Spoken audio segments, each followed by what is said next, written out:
মই মোৰ স্কুলৰ মেডামৰ ঘৰলৈ টিউচন পঢ়িবলৈ গৈছিলোঁ। তেতিয়া মই গম পাইছিলোঁ যে মোৰ মেডাম ঘৰত অকলে থাকে। মেডাম 38 বছৰীয়া এজনী ধুনীয়া মহিলা আছিল। মই মোৰ মেডামক বহুত ভাল পাইছিলোঁ। সকলো ছাত্ৰ ছাত্ৰীক ছুটি দিয়াৰ পিছতে মোক দেৰিকৈ ছুটি দিছিল। এদিন মোক কিবা এটা কামত মেডামে বাহিৰলৈ পঠিয়ালে আৰু উভতি অহাৰ সময়ত জোৰেৰে বৰষুণ দিবলৈ ধৰিছিল। সেই সময়ত মই বহুত তিতি গৈছিলোঁ। যেতিয়া মই মেডামৰ ঘৰ পাইছিলোঁগৈ তেতিয়া মোৰ বহুত ঠাণ্ডা লাগিবলৈ ধৰিছিল। মই মেডামক ক'লোঁ যে মই ঘৰলৈ যাবলৈ বিচাৰোঁ। তেতিয়া মেডামে ক'লে যে আগতে চাহ খাই লোৱা, তাৰপিছত ঘৰলৈ যাবাগৈ। এনেকৈ কৈ মেডাম পাকঘৰলৈ চাহ বনাবলৈ গুচি গ'ল।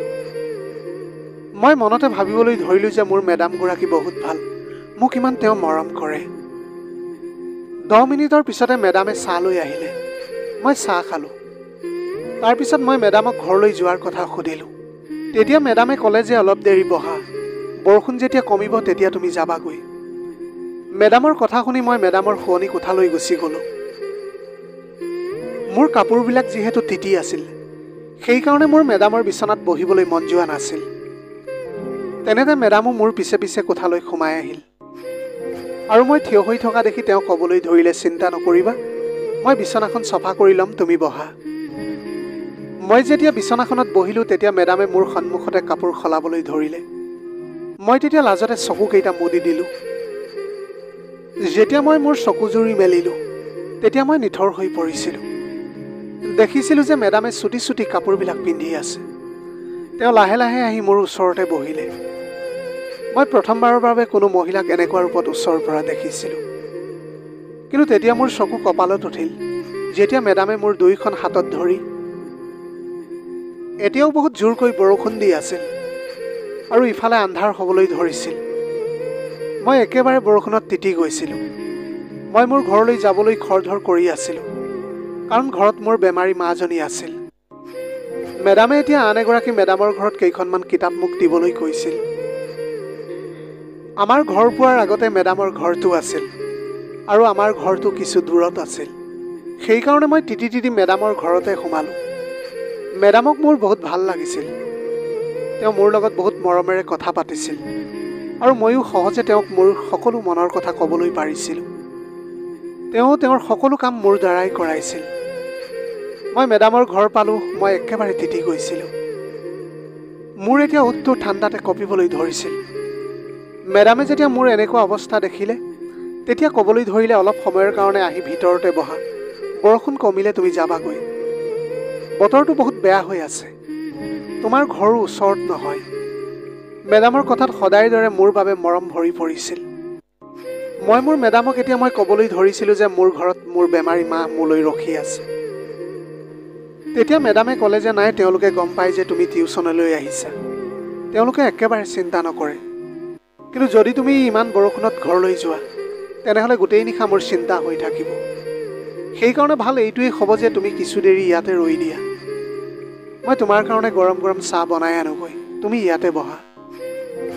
চাহৰ কথা শুনি মই ৰৈ গ'লোঁ, কাৰণ মোৰ বহুত ঠাণ্ডা লাগি আছিল। মই বহি বহি এইটোৱে ভাবি আছিলোঁ যে মেডাম ইমান ভাল, মোৰ কথা ইমানকৈ চিন্তা কৰে। ইফালে মোৰ ঘৰৰ আৰ্থিক অৱস্থাও বহুত বেয়া আছিল। সেইকাৰণে মোৰ মায়ে লোকৰ ঘৰত কাম কৰি কৰি ঘৰখন চলাইছিল। আমি এটা ভাড়া ঘৰত আছিলোঁ। আমাৰ এতিয়া এনেকুৱা পৰিস্থিতিত আমাৰ ভাড়া পৰিশোধ কৰাটো আমাৰ বাবে কঠিন হৈ পৰিছিল।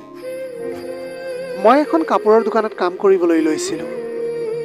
তাৰপিছত মায়ে যেতিয়া আৰু দুখনমান ঘৰত কাম পালে তেতিয়া মায়ে মোক জোৰকৈ এখন চৰকাৰী স্কুলত নামভৰ্তি কৰাই দিছিল। মই ৰাতিপুৱা স্কুললৈ গৈছিলোঁ আৰু স্কুলৰ পৰা অহাৰ পিছত আকৌ কাপোৰৰ দোকানলৈ কাম কৰিবলৈ গৈছিলোঁ। কোনোমতেহে মোৰ পঢ়া শুনাবিলাক চলি আছিল। সেইকাৰণে মই স্কুলত বেছি মন দিব পৰা নাছিলোঁ। মোৰ পৰিস্থিতিয়ে মোক দুৰ্বল কৰি পেলাইছিল। মই এতিয়া 9ম শ্ৰেণীত পঢ়িছিলোঁ, কিন্তু মোৰ বয়স ইতিমধ্যে 17 বছৰ হৈ গৈছিল আৰু মোৰ ক্লাছৰ সকলোতকৈ মই ডাঙৰ আছিলোঁ। সেইকাৰণে বহুত ল'ৰা ছোৱালীয়ে মোক ঠাট্টাও কৰিছিল। মই ভালকৈ পঢ়াত মনোযোগ দিব পৰা নাছিলোঁ। সেইকাৰণে মই পৰীক্ষাত ফেল হৈ গৈছিলোঁ। তেতিয়া মোৰ শিক্ষকে মোৰ মাক লগ কৰিবলৈ মাতিলে আৰু মোৰ দুৰ্বলতাৰ কথা মোৰ মাক ক'লে। তেতিয়া মোৰ মায়ে আমাৰ ঘৰৰ পৰিস্থিতিৰ কথা ক'লে। মোৰ মাৰ কথা শুনি মোৰ মেডামে ক'বলৈ ধৰিলে, আপুনি চিন্তা নকৰিব, মই আপোনাৰ ল'ৰাক টিউশ্যন পঢ়ুৱাম আৰু মোক এটকাও আপোনালোকে পইচা দিব নালাগে। তাৰ এতিয়া ভৱিষ্যতৰ কথা আছে। মই বিচাৰোঁ যে অনুজে ভালকৈ পঢ়া শুনা কৰি যাতে এটা ভাল চাকৰি পাবলৈ সক্ষম হয় আৰু তেনেকৈ আপোনালোকৰ ঘৰৰ অৱস্থাও যাতে ভাল হৈ আহে। তেতিয়া মই মোৰ মেডামক ক'লোঁ যে মই এখন কাপোৰৰ দোকানতো কাম কৰোঁ। তেতিয়া মেডামে ক'লে যে তুমি কাপোৰৰ দোকানত কাম কৰিবলৈ নালাগে, টিউশ্যনৰ পিছতে মোৰ সৰু সুৰা কিছুমান কাম কৰি দিবা, তাৰ বাবদ মই তোমাক পইচাও দিম। তেতিয়া তোমাৰ পঢ়া শুনাৰ কোনো ক্ষতি নহয়। মেডামৰ কথাত মায়ে তৎক্ষণাত মান্তি হৈ গ'ল আৰু পিছদিনাৰ পৰাই মই টিউশ্যন পঢ়িবলৈ মোৰ স্কুলৰ মেডামৰ ঘৰলৈ যাবলৈ ধৰিলোঁ। তেখেতৰ ঘৰলৈ গৈ গম পালোঁ যে তেখেত ঘৰত অকলে থাকে। বহুত ছাত্ৰ ছাত্ৰীয়ে তেখেতৰ ওচৰলৈ পঢ়িবলৈ আহে। মেডামে মোক বহুত গুৰুত্ব সহকাৰে পঢ়াবলৈ আৰম্ভ কৰি দিলে আৰু তাৰ পিছৰ পৰীক্ষাতে মই ভাল নম্বৰেৰে উত্তীৰ্ণ হৈ গ'লোঁ। মোৰ মা মোৰ পঢ়া শুনাক লৈ এতিয়া বহুত চিন্তিত হৈ পৰিছিল।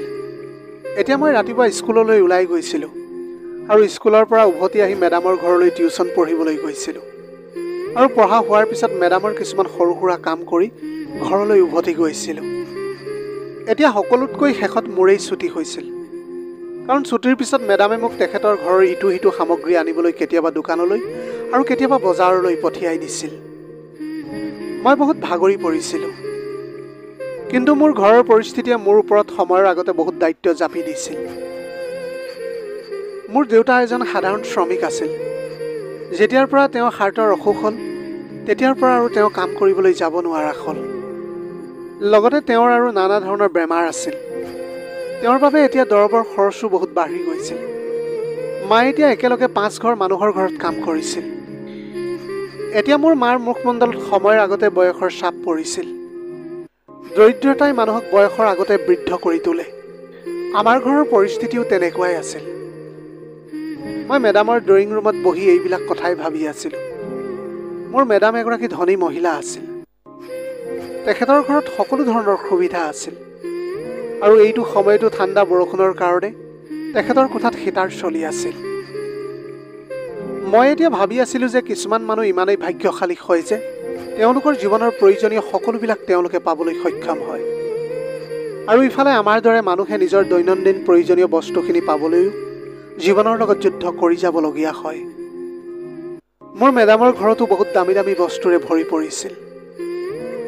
মই এইবিলাকেই কথা ভাবি আছিলোঁ আৰু তেনেতে মেডামে চাহ লৈ আহিলে আৰু মোৰ তিতি থকা কাপোৰখিনি দেখি তেওঁ চিন্তা কৰিবলৈ ধৰিছিল। তেখেতে ক'লে যে মোৰ ওচৰত তোমাক সলাবলৈ দিবলৈ কাপোৰ নাই। মোৰ ঠাণ্ডা লাগিছে বুলি তেখেতৰ চিন্তা হৈছিল। মই মেডামক ক'লোঁ যে চিন্তা নকৰিব, মই চাহ খাই ঘৰলৈ যাম।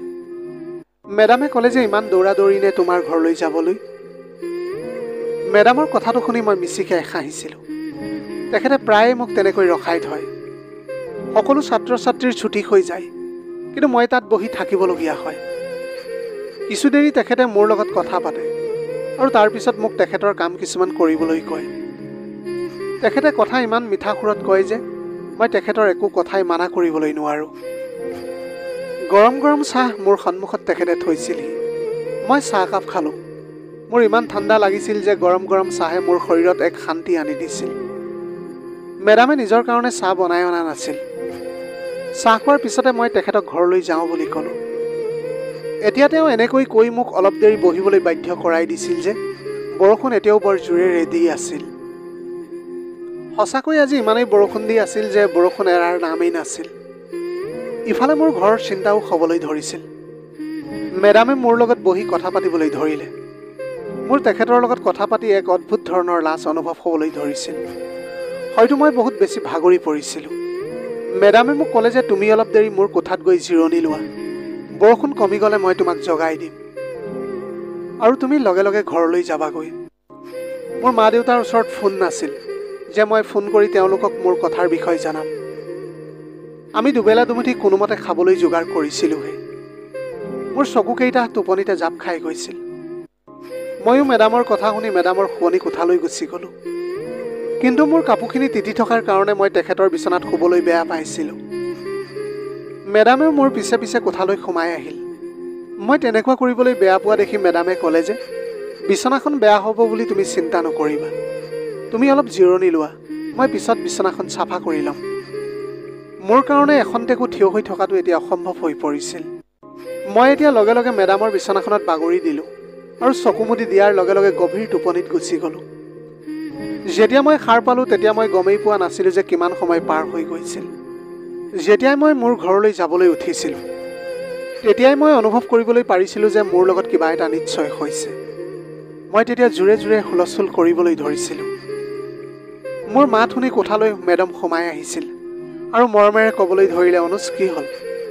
মই প্ৰশ্নবোধক চাউনিৰে চাই মেডামক সুধিলোঁ, আপুনি মোৰ লগত কি কৰিলে? মেডামে ক'লে যে তুমি চিন্তা নকৰিবা, একো নহয়, মই তোমাৰ লগতে আছোঁ। তুমি চিন্তা কৰাৰ কোনো কাৰণ নাই, তুমি মোৰ লগত ভালকৈ থাকিবলৈ পাৰিবা। মেডামৰ কথা শুনি এতিয়া মোৰ খং উঠি গৈছিল। মই মেডামক ক'লোঁ যে মই মোৰ ঘৰলৈ যাবলৈ বিচাৰোঁ। আপুনি বৰষুণ এৰালৈকে ইয়াতে থাকিবলৈ কৈছিল, এতিয়া বৰষুণ এৰিলে মোক যাবলৈ দিয়ক। কিন্তু মেডামে মোৰ কথা শুনিও নুশুনাৰ ভাও জুৰিলে। তেখেতে মোক নিজৰ কোঠাত বন্ধ কৰি থৈছিল, বাহিৰলৈ ওলাই যাবলৈ দিয়া নাছিল। এতিয়া মই কোঠাৰ ভিতৰত জোৰ জোৰকৈ চিঞৰিবলৈ ধৰিছিলোঁ, কিন্তু মেডামে যেন একো শুনাই নাই তেনেকুৱা আচৰণ কৰি আহিছিল। অলপ পিছতে তেখেতে নাস্তাৰ ট্ৰেখন লৈ কোঠাৰ ভিতৰলৈ সোমাই আহিল। মই বিচনাতে বহি আছিলোঁ।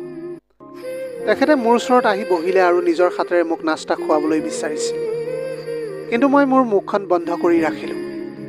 মই একো খাবলৈ বিচৰা নাছিলোঁ, মই মাত্ৰ মোৰ ঘৰলৈ যাবলৈ বিচাৰিছিলোঁ। মোৰ মেডামে মোৰ মূৰত বৰ মৰমেৰে হাত ফুৰালে আৰু ক'লে যে অনুজ, তুমি ৰাতিৰ পৰা ভোকত আছা, মই তোমাৰ বাবে কাপোৰো আনি থৈছোঁ, তাৰপিছত তুমি সদায় মোৰ লগতে থাকিবা। মই ভাবিছিলোঁ যে মেডামৰ মগজু বেয়া হৈছে। মই ক'লোঁ যে মোৰ ঘৰৰ মানুহে মোলৈ অপেক্ষা কৰি আছে, ইফালে মোৰ মা দেউতাৰ গাটোও ভাল নহয়, আপুনি এতিয়া মোক মোৰ ঘৰলৈ যাবলৈ দিয়ক। মোৰ কথা শুনি মেডামে ক'বলৈ ধৰিলে, আজিৰ পৰা এইখনেই তোমাৰ ঘৰ। তাৰপিছতে ঘৰৰ দৰজাত কোনোবাই টুকুৰিয়ালে আৰু মেডামে মোক তেখেতৰ কোঠাত বন্ধ কৰি ওলাই গুচি গ'ল। মোৰ হাত ভৰি পিছফালে বান্ধি থোৱা আছিলে, মই নিজৰ ঠাইৰ পৰা লৰচৰ কৰিবও পৰা নাছিলোঁ। মেডামে নাজানো মোৰ লগত কি কৰিবলৈ বিচাৰিছিল, আৰু ময়ো এতিয়াও জনা নাছিলোঁ যে তেখেতে গোটেই ৰাতি মোৰ লগত কি কৰিছিল। অলপ দেৰিৰ পিছত যেতিয়া মেডাম উভতি আহিলে তেতিয়া মোক ক'লে যে তোমাৰ মায়ে তোমাক বিচাৰি আহিছিল।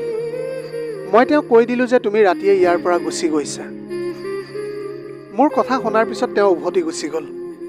মেডামৰ কথা শুনি মই আচৰিত হৈ পৰিছিলোঁ। মই এতিয়া ভাবিছিলোঁ যে মায়ে মোক লৈ বহুত চিন্তা কৰি আছে। মই মেডামক কাকতি মিনতি কৰিবলৈ ধৰিলোঁ যে মোক এৰি দিয়ক প্লিজ, মোক এনেকৈ বান্ধি ৰাখিলে আপোনাৰ কি লাভ হ'ব? মেডামে মিচিকিয়াই মোৰ ফালে চালে আৰু ক'লে, মই এতিয়াই তোমাক এৰি দিব নোৱাৰোঁ, বহুত কষ্টৰ বিনিময়ত মই তোমাক বিচাৰি পাইছোঁ। কেইদিনমানৰহে কথা, তোমাৰ মা দেউতাই কান্দি কান্দি তোমাক পাহৰি যাব। এতিয়া মই তোমাক এটা ভাল জীৱন দিম আৰু মই তোমাৰ একো বস্তুৰে অভাৱ হ'বলৈ নিদিওঁ। মই তেতিয়ালৈকে বুজি পোৱা নাছিলোঁ যে মেডামে মোক কিয় তেনেকৈ বন্দী কৰি ৰাখিবলৈ বিচাৰিছিল। মেডামৰ ঘৰত মোৰ এদিন পাৰ হৈ গৈছিল, কিন্তু মই এতিয়ালৈকে একো বুজিব পৰা নাছিলোঁ। ৰাতি যেতিয়া মেডামে মোৰলৈ ভাত লৈ আহিছিল তেতিয়া মই অলপো ভাত নাখালোঁ। মই যোৱা নিশাৰ পৰা ভোকত আছিলোঁ। মোক লৈ মেডামৰ বহুত চিন্তা হৈ আছিল। তেখেতে ক'বলৈ ধৰিলে যে অনুজ, তুমি কেতিয়ালৈকে ভোকত থাকিবা? মই ক'লোঁ যে যেতিয়ালৈকে আপুনি মোক নকয় যে আপুনি মোক কিয় ইয়াত বন্দী কৰি ৰাখিছে আৰু মোৰ লগত আপুনি কি কৰিবলৈ বিচাৰিছে। আপুনি ভালকৈ জানে যে মই এজন অতি দুখীয়া ঘৰৰ ল'ৰা আৰু মই মা দেউতাৰ একমাত্ৰ সন্তান। মোৰ মা মই অবিহনে পাগলী হৈ যাব। মাত্ৰ আপুনি মোক এইটো কথা কওক যে আপুনি মোৰ পৰা কি বিচাৰিছে। মেডামে মই ভোকত থকাৰ কাৰণে চিন্তিত হৈ আছিল। তেখেত মোৰ কাষতে বহিলে। তেওঁ তেতিয়া এটা প্ৰেম ভৰা চাউনিৰে মোৰ মুখৰ ফালে চাবলৈ ধৰিলে আৰু তাৰপিছত তেওঁ মোক যি কথা ক'লে সেয়া শুনি মই আচৰিত হৈ পৰিছিলোঁ। তেখেতে মোক কৈছিল যে মেডাম তেখেতৰ ভাই ভনীৰ সকলোতকৈ ডাঙৰ আছিলে আৰু দেউতাকৰ মৃত্যুৰ পিছত দেউতাকৰ পদত তেখেতে চৰকাৰী চাকৰি পাইছিল। তাৰপিছত তেখেতে ঘৰৰ দায়িত্বও লৈছিল। ভাইক ভনীয়েকহঁতক তেওঁৱেই পঢ়ুৱাইছিল আৰু জীৱনত কোনো ধৰণৰ অভাৱ হ'বলৈ দিয়া নাছিল সিহঁতক তেওঁ। মেডামে কৈ থাকোঁতে তেওঁৰ চকুৰ পৰা চকুলো বৈ আহিছিল। তাৰপিছত তেখেতে কৈছিল যে মই মোৰ ভাই ভনীৰ নামত মোৰ যৌৱন ধ্বংস কৰি পেলাইছিলোঁ। মই তেওঁলোকৰ ইচ্ছা আৰু অভাৱ পূৰণ কৰিবলৈ কেতিয়াও পিছুৱাই অহা নাছিলোঁ। কেইবছৰমানৰ পিছত মোৰ মাৰ মৃত্যু হৈছিল মই কেতিয়াও ভাই ভনীহঁতৰ একো অসুবিধাৰ সৃষ্টি হ'বলৈ দিয়া নাছিলোঁ। এজনী এজনীকৈ মই মোৰ ভনীকেইজনীক বিয়াও দিছিলোঁ। তাৰপিছত মই মোৰ দুজন ভাইককো সংস্থাপন কৰি দিছিলোঁ। মাত্ৰ এজন সৰু ভাই আছিল যিয়ে এতিয়াও পঢ়ি আছিল। মই নিজে ৩৫ বছৰীয়া হৈ গৈছিলোঁ, কিন্তু মই কেতিয়াও নিজৰ কথা এবাৰো নাভাবিলোঁ। মোৰ দুজন ভাইৰ বিয়াও পাতি দিছিলোঁ। বিয়াৰ কিছুদিন পাৰ হৈ যোৱাৰ পাছত হঠাতে এদিন সকলো ভাই ভনী ঘৰত একগোট হ'ল আৰু মোৰ ঘৰৰ পৰা সকলো সম্পত্তিৰ ভাগ বিচাৰিবলৈ ধৰিলে, কাৰণ সেয়া আমাৰ দেউতাৰ সম্পত্তি আছিল। মই কেতিয়াও ভবা নাছিলোঁ যে যি ভাই ভনীৰ কাৰণে মই মোৰ যৌৱন ধ্বংস কৰি পেলালোঁ, সেই ভাই ভনীয়ে আহি এদিন মোৰ লগত এনেকুৱা আচৰণ কৰিব, মোৰ লগত এনেকৈ কথা পাতিবলৈ পাৰিব। মই সিহঁতক কৈছিলোঁ যে যদি মই ঘৰটো বিক্ৰী কৰি দিওঁ, তেতিয়া মই আৰু তোমালোকৰ সৰু ভাইটি কলৈ যাম। কিন্তু সেই অত্যাচাৰী কেইজনৰ চকু লোভত অন্ধ হৈ গৈছিল। সিহঁতে মোৰ ত্যাগ দেখা নাছিল। সিহঁতে মাত্ৰ সম্পত্তিৰ ভাগ বিচাৰি আছিল। মই দেউতাৰ ঘৰ সম্পত্তি বিক্ৰী কৰি দিলোঁ। মোৰ হাতত তাৰ বাহিৰে আৰু একো বেলেগ ৰাস্তাই নাছিল। আৰু মই সম্পত্তিৰ সকলোকে সমানে ভাগ বতৰা কৰি দিলোঁ। মোৰ সৰু ভাইটিজনৰ অংশটো মিলাই আৰু মোৰ অংশটো মিলাই মই এটা ঘৰ কিনিলোঁ। কিছু মোৰ এই কথাটোত বহুত দুখো লাগিছিল যে মই মোৰ দেউতাৰ ঘৰৰ সম্পত্তি বিক্ৰী কৰিবলগীয়া হৈছিল আৰু মোৰ ভাই ভনীয়ে নিজৰ নিজৰ ৰাস্তা নিজেই বাছি লৈছিল। যি ভাই ভনীক চাই মই গোটেই জীৱন জীয়াই আছিলোঁ, আৰু এনেকৈ সেইসকল ভাই ভনী আজি মোৰ পৰা বিচ্ছিন্ন হৈ পৰিছিল।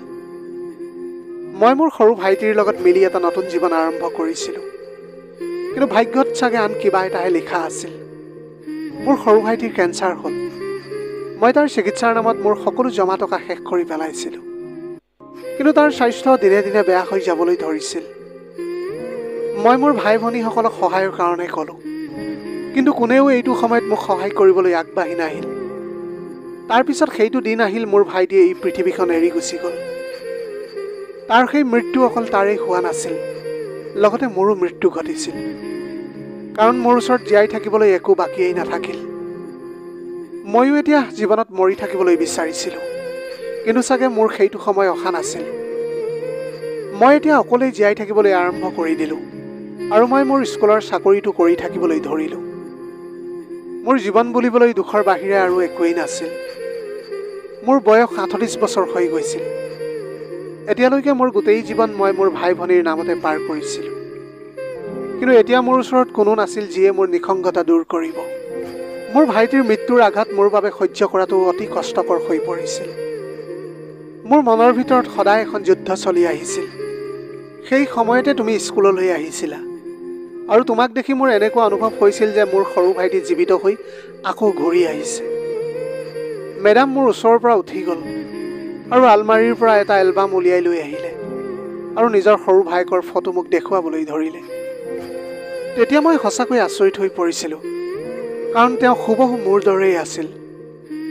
মেডামে ক'বলৈ ধৰিলে যে সেইদিনাই মোৰ মনে কৈছিল যে মই তোমাক মোৰ ওচৰত ৰাখোঁ, মোৰ চকুৰ সন্মুখৰ পৰা তোমাক দূৰ হ'বলৈ নিদিওঁ। কিন্তু যেতিয়া তুমি পৰীক্ষাত ফেইল কৰিলা, তেতিয়া মোৰ বহুত দুখ লাগিবলৈ ধৰিছিল, আৰু তাৰপিছত তোমাৰ মায়ে তোমালোকৰ পৰিস্থিতিৰ কথা ক'লে, তেতিয়া মোৰ অন্তৰখন ভাগি যাবলৈ ধৰিছিল, আৰু মোৰ মনলৈ এইটো কথা আহিবলৈ ধৰিছিল যে তুমি ইমান কম বয়সতে ইমান কষ্ট সহ্য কৰি যাবলগীয়া হৈছিল। মোৰ এনেকুৱা লাগিছিল যেন মোৰ সৰু ভাইটি উভতি আহিছে। মই যেতিয়াই তোমাক দেখোঁ মোৰ এনেকুৱা লাগিছিল যেন মই তোমাক সকলো সমস্যাৰ পৰা আজৰি লৈ আহোঁ। মোৰ অন্তৰেৰে এইটোৱে বিচাৰিছিল যে তুমি মাত্ৰ মোৰ লগত থাকা, আৰু মই তোমাক মোৰ সকলো সুখ উজাৰি দিওঁ। তুমি জানা যে মই তোমাক বহুত দেৰিলৈকে মোৰ ঘৰত ৰাখিছিলোঁ, কাৰণ মই তোমাৰ লগত কথা পাতি এক শান্তি অনুভৱ কৰিছিলোঁ। মোৰ ভাইটিক হেৰুৱাৰ পিছত মোৰ যি অৱস্থা হৈছিল, তোমাক লগ পোৱাৰ পিছত মই সেই অৱস্থাৰ পৰা লাহে লাহে ওলাই আহিবলৈ ধৰিছিলোঁ। বহুত দিনৰে পৰা মই এইটোৱেই কথা ভাবি আছিলোঁ যে কেনেকৈ মই তোমাক মোৰ লগত ৰাখোঁ আৰু কলৈকো যাবলৈ নিদিওঁ। মই এতিয়া তোমাক এটা ভাল জীৱন দিবলৈ বিচাৰোঁ। তুমি সদায় মোৰ লগত থাকা, তোমাৰ মাজত মই সদায় মোৰ ভাইটিক দেখা পাওঁ। এনেকৈ কৈ মেডামে কান্দিবলৈ ধৰিলে, আৰু মোৰ অনুভৱ হ'বলৈ ধৰিলে যে তেখেতৰ মানসিক স্থিতিটো ভাল নহয়। মই এতিয়া ভাবিবলৈ ধৰিছিলোঁ যে আপোনজনৰ চিন্তাই তেখেতক সম্পূৰ্ণৰূপে ভিতৰি ভিতৰি মাৰি পেলাইছিল। তেখেতে এতিয়া এইটো অনুভৱ কৰিব পৰা নাছিল যে আচলতে তেখেতে মোৰ লগত কিমান ডাঙৰ এটা ভুল কৰি আছে। তেখেতৰ এনেকুৱা আচৰণৰ ফলত মোৰ মা আৰু দেউতাৰ কেনেকুৱা অৱস্থাৰ সৃষ্টি হৈছে। তাৰপিছত মই মেডামক ক'লোঁ যে আপুনি মোক মুকলি কৰি দিয়ক। মই সদায় আপোনাক মোৰ ডাঙৰ বাৰ দৰে ৰাখিম আৰু সদায় মই আপোনাৰ যত্ন ল'ম আৰু সদায় মই আপোনাক লগ কৰিবলৈ আহি থাকিম। এতিয়া মোৰ ঘৰৰ মানুহেও এনেকৈ দুখ কৰি থাকিব যেনেকৈ আপুনি আপোনাৰ ভাইটিৰ কাৰণে দুখ কৰি আছে। মই এতিয়া গম পাই গৈছিলোঁ যে তেখেতে নিজকে হেৰুৱাই পেলাইছে আৰু তেওঁক এতিয়া এজন ভাল ডক্তৰৰ প্ৰয়োজন আছিল। মই লাহে লাহে নিজৰ কথাৰে মেডামক এই কথাটোৰ কাৰণে মান্তি কৰালোঁ যে তেখেতে যেন মোক মুকলি কৰি দিয়ে। তাৰপিছত তেওঁ মোক মুকলি কৰি দিলে। ময়ো তেখেতৰ লগত মোৰ ডাঙৰ ভনীৰ সম্পৰ্ক এটা গঢ়ি তুলিলোঁ আৰু তেখেতৰ বহুত যত্নও ল'বলৈ ধৰিলোঁ। এতিয়া আমাৰ ঘৰখনেও তেখেতক লৈ বহুত সুখী। আজিৰ ভিডিঅ'টি কেনেকুৱা লাগিলে জনাব। যদি ভাল লাগিল তেনেহ'লে লগৰ বন্ধু বান্ধৱীসকলৰ মাজত শ্বেয়াৰ কৰিবলৈ নাপাহৰিব। আপোনালোকৰ গোটেই জীৱনটো হাঁহিৰে উপচি পৰক। পাৰিলে দুখীয়াজনক অলপ সহায় কৰিবলৈ চেষ্টা কৰিব। আপোনালোকৰ অকণমান সঁহাৰি যদি কোনোবা এজন দুখীয়াৰ জীৱনটো সলনি কৰিব পাৰে, তাতকৈ পুণ্যৰ কাম আৰু এই পৃথিৱীত একোৱেই হ'ব নোৱাৰে। Have a nice day.